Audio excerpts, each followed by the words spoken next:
경제에 밝고 분석에 능한 사람들. 어디에 투자하면 좋을지. 자산가들의 재산을 움직이는 금융계 마이더스의 손. 아주 건전하고 좋은 쪽으로. 전문적인 경제 지식과 신뢰로 다져진 우리나라 최고의 프라이빗 뱅커. 우리나라 국민들 모두가 다 잘 살 수 있는. 유명 스포츠 스타의 자산 관리까지 도맡아 하고 있는 프라이빗 뱅커 박승환 씨.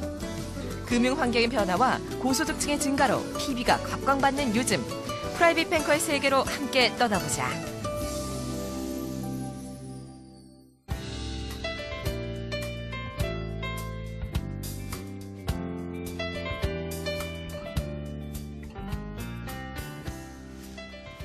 안녕하십니까. 저는 우리은행에서 PB로 근무하고 있는 박승환 부장입니다.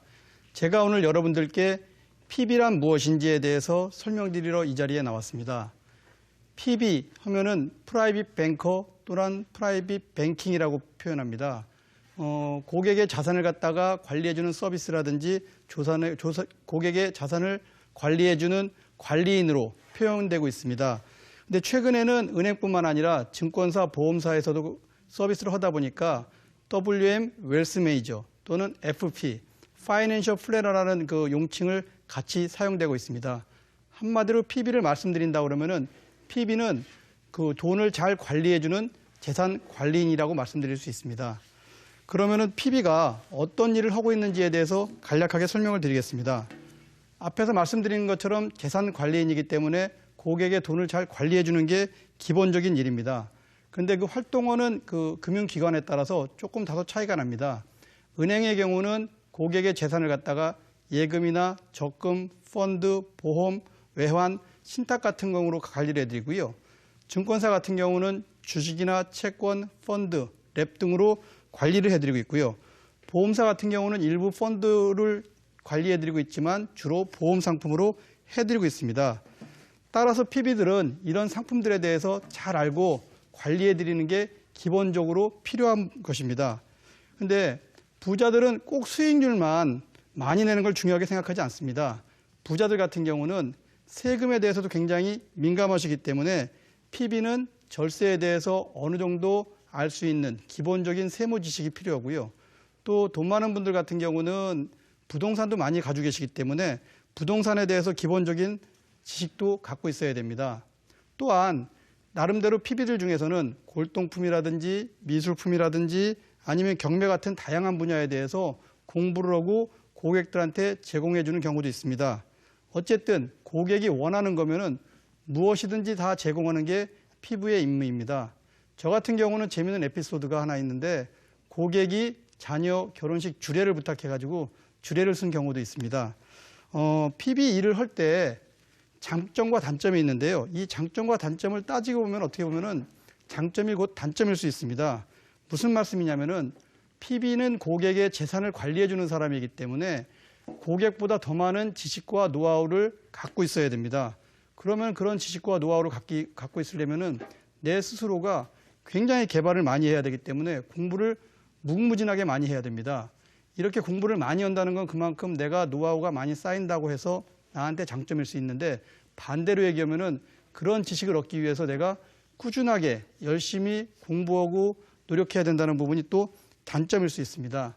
저 같은 경우는 아침에 새벽에 일찍 출근해가지고 신문을 5개 정도 꾸준히 읽고 있습니다. 제가 신문을 읽음으로써 제가 지식이 쌓이는 경우도 있지만 간혹 신문을 못 읽게 되면은 그로 인해 스트레스를 받는 경우도 있고요. 그렇기 때문에 이게 장점이자 단점일 수 있습니다. PB는 저는 전문 직종이라고 생각합니다. 전문 직종 그러면 대표적인 게 의사나 변호사가 있을 수 있는데요. 제가 보기에는 이 PB라는 직종이 의사나 변호사 전문 직종보다 좀 더 행복한 직종이라고 생각을 합니다.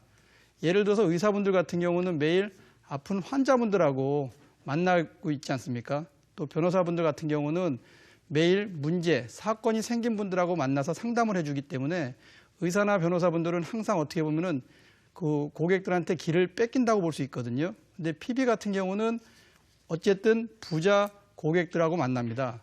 부자 고객들하고 만나다 보면은 그분들한테 오히려 세상의 지혜를 배울 수 있습니다. 그렇기 때문에 어떤 경우는 저 같은 경우는 그 고객들 중에서 제 인생의 멘토인 부분도 계십니다. 또 PB 중에서 가장 좋은 것 중에 하나는 특별한 고객들하고 만나면서 그분들하고 좋은 추억거리를 쌓을 수 있습니다. 저 같은 경우는 박지성 선수하고 박찬호 선수가 고객인데 작년에 박지성 선수 덕분에 유러피언 리그 결승 때 런던에 가서 경기를 관람할 수 있는 기회도 있었고요. 박찬호 선수가 뉴욕 양키스에 잠깐 선수로 있을 때 뉴욕에 가서 양키스 경기를 볼 수 있는 그런 추억도 가질 수 있습니다. 하지만 이런 장점이 한편으로는 단점일 수도 있습니다. 자, 무슨 말씀이냐면은 고객하고 친밀도가 가까워지면 가까워질수록 고객과 같이 해야 되는 시간이 굉장히 많아집니다. 따라서 고객이 요구하시는 분야에 항상 제가 대기하고 있어야 되는 거거든요. 즉 365일 저는 대기를 하고 있어야 됩니다. 제가 PB 생활을 10년 가까이 해봤는데 짧게 휴가는 갔어도 아주 장기간 휴가 가기가 굉장히 좀 쉽지 않았고요. 가본 적도 없고요. 그리고 휴가를 가서도 저는 항상 24시간 휴대폰을 들고 있으면서 고객들의 어떤 니즈나 그런 거에 대해서 대기하고 있어야 했습니다. 그리고 PB 생활하면 나름 보람되는 일들이 있습니다. 자, 가장 일반적인 보람은 제가 투자를 잘해드려서 수익률을 많이 내는 경우가 가장 보람된 경우일 수 있는데요. 그것보다는 고객이 저를 믿어줄 때가 가장 보람된 경우인 것 같습니다. 제가 몇 가지 실례 말씀을 드리면은 저 같은 경우는 고객 중에 한 분이 갑자기 부친상을 당하셨습니다. 이분이 부친상을 당하셔가지고서는 정신이 없으실 때 저한테 가장 먼저 전화를 하셔가지고 SOS를 치셨습니다. 그래서 제가 바로 달려가가지고서는 고객분